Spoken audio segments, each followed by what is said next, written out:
There's nothing new in this episode. No revelation, no sudden truth. Only the echo of every volume you've already heard, threaded together, clarified. Because this is the moment of convergence, not with volume, but with restraint.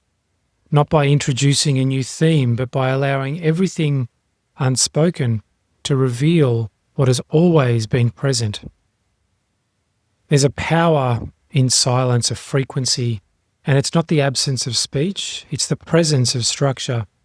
In Volume 1, we began with the tone, the signal, the resonance of what coherence actually looks like. In Volume 4, we explored the beautiful exit, the moment a man chooses quiet departure over prolonged distortion.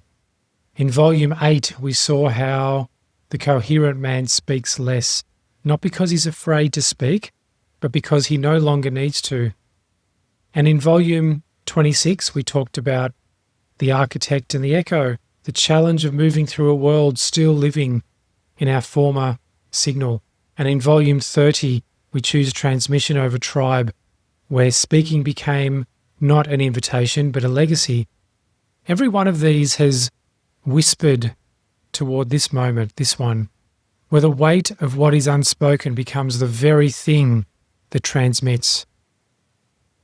There are fractures that do not live within us, they live around us. They're not internal wounds, they're not personal trauma, they're not emotional chaos from our past.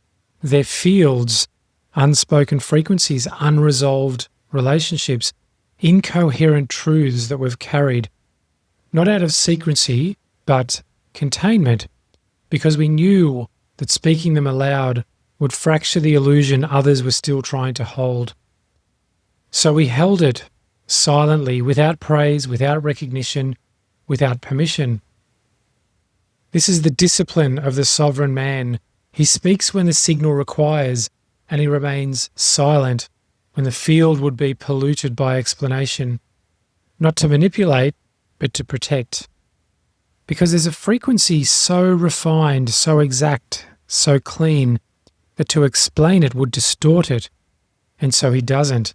He lets others fill the silence with their projection, their interpretation, their misunderstandings, their emotional charge. Because he knows the more he explains, the more he fractures the signal. And so he holds the line quietly. Now, this is not avoidance. This is architecture. We've spoken about architecture a lot. When a coherent man walks into a room, he doesn't always need to speak. He doesn't need to announce himself. He doesn't need to defend his absence either, or justify his withdrawal. The field already spoke, his clarity already calibrated, his silence already stabilized what would have collapsed. But there's a cost to silence, and that is the weight of the unspoken.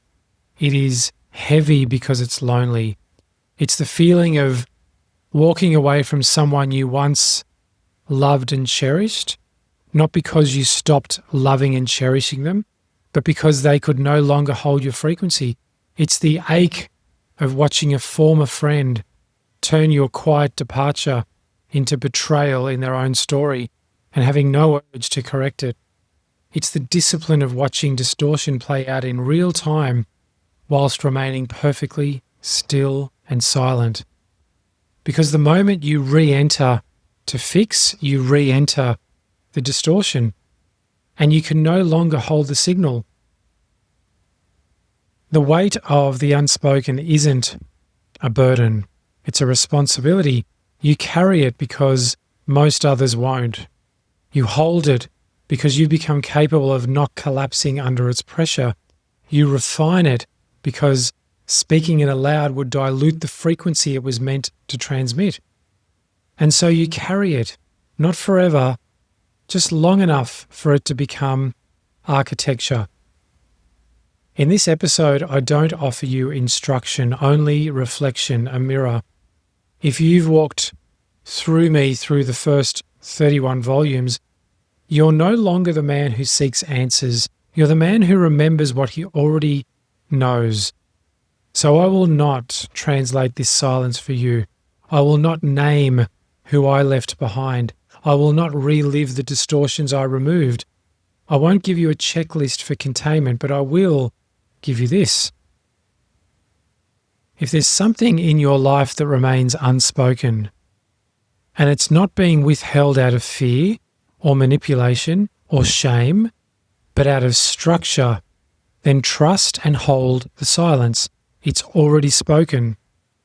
Sometimes our most powerful clarity is the thing we do not say. Sometimes our most precise alignment is the exit we don't explain.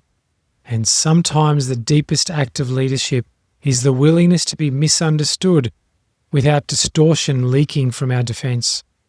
This is the edge most men never reach, not because they aren't capable, but because they still believe the truth must be heard to be real. It doesn't. Truth simply is. And when you know it, you no longer need to say it. You become it, and the field follows. This is the transmission. This is the convergence. This is the frequency that every other volume pointed towards. Not new wisdom, but refined presence. Not new tools, but sharpened structure. And not new messages, but deeper stillness. You don't have to say it because you are it. Welcome to The Architect Speaks.